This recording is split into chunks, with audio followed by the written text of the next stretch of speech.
নমস্কার বন্ধুরা, আমি মিলন স্যার। আর আজকে যে সকল ছাত্রছাত্রীরা মাধ্যমিক দেবে তাদেরকে শুভেচ্ছা জানিয়ে শুরু করছি আজকের ক্লাসটা। সময় খুব কম, ঝট করে একবার দেখে নাও। ফ্রেজাল ভার্ব যদি 3-এর 3 নম্বর পেতে চাও তাহলে এই যে ইম্পর্টেন্ট কয়েকটা আমি ফ্রেজাল ভার্ব রেখেছি যেগুলো প্রত্যেকটা বিভিন্ন বছর মাধ্যমিকের পরীক্ষায় আসা খুবই ইম্পর্টেন্ট। তো চলো তাড়াতাড়ি দেখে নাও ঝট করে। প্রথমে দেখো রিসেম্বল মানে হচ্ছে তোমার টেক্স আফটার। তাহলে যদি এখানে এস দেওয়া থাকে তাহলে আমি এস দেব, যদি এর সাথে এস দেওয়া না থাকে তাহলে এখানে আমি এস দেব না।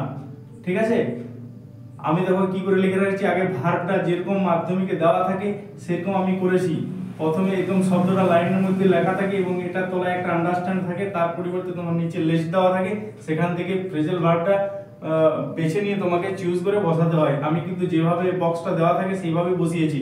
অর্থাৎ গ্রামার বই যখন আমরা প্র্যাকটিস করছিলাম আগে ফ্রেজাল ভার্ব লিখছিলাম, তারপর তার মানে লিখছিলাম কিনা, কিন্তু এখানে আমি নিয়েছি আগে ভার্বটা যেটা কোশ্চেনে যেমন থাকে, তারপরে তার ফ্রেজাল ভার্বটা ডাইরেক্ট উত্তর কোনটা উত্তর হয়েছে সেগুলো দেখে দিচ্ছি। দেখো রিসেম্বলস টেক্স আফটার, যদি টেক্স আফটার থাকে তো resemble.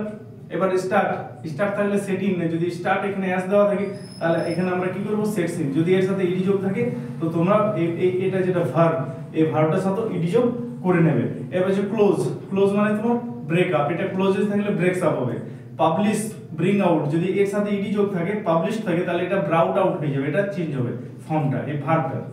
Tolerate bear with, continue, keep on, die pass away, যদি এটা ডাইট থাকে ইডি যোগ থাকে এখানে যদি ডি দিয়ে দেয় তাহলে তখন তোমরা কি করবে পাস্ট অ্যাওয়ে, তখন এখানে ইডি যোগ করবে। ঠিক আছে, recover come round, chase run after, ফোর্সি বা এন্টার মানে ব্রেক ইনটু জোরপূর্বক প্রবেশ করা, চেঞ্জ পরিবর্তন করা, give up, surrender give in বৈশ্যতা স্বীকার করা, রিজেক্ট প্রত্যাখ্যান করা, turn down, overcome get over, withdrawal তুলে নেওয়া, call off, quarrel fall out, interrupt blow out বা এক্সটিংগুইশ থাকে নিভানো এর মানেটা, অ্যারাইভ টার্ন আপ অ্যাপিয়ার মানে উপস্থিত হওয়া, ডিস্ট্রিবিউট গিভ অ্যাওয়ে বিতরণ করা, রিমেম্বার কলাপ মনে করা বা স্মরণ করা, আন্ডারস্ট্যান্ড বুঝতে পারা, মেক আউট, ফাউন্ড আর মিট এটা হবে কাম অ্যাক্রস।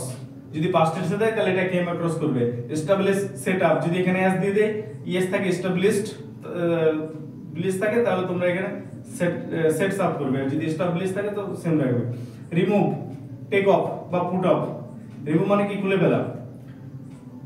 তারপর তোমার আছে এখানে ফেল মানে ফল থ্রু মানে ব্যর্থ হওয়া।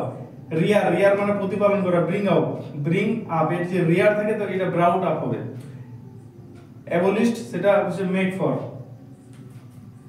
তারপর তোমার অর বা wear, put on, visit, call at বা কল অন, এটা মাধ্যমিক 2023-এ পড়েছিল, এগুলো তার পুরনো বছরে প্রত্যেকটা কিন্তু মাধ্যমিকে পড়েছে আর কি। Stop trying, call up, create, make up, read, go through, আর ফ্লো, গো আফটার বা রান আফটার। এই ফ্লোটা হচ্ছে চাষ, এখানে পড়েছিল চাষ দিয়েছিল, এখানে দিয়েছে ফ্লো। তো বুঝে নিয়ে করার চেষ্টা করবে। যদি পাস্ট টেন্সে আন্ডারলাইন ভার্বটা থাকে তাহলে তোমরা ফ্রন্ট চেঞ্জ করবে। যদি ভিডিওটি ভালো লাগছে প্লিজ লাইক শেয়ার দিও এবং প্রথমবার দেখলে চ্যানেলটা সাবস্ক্রাইব করে রাখো, বেল আইকনে ক্লিক করে রাখো। এরকম যখন আমি ইম্পর্টেন্ট ক্লাস নিয়ে আসবো তোমাদের আগে সবার কাছে পৌঁছাবে।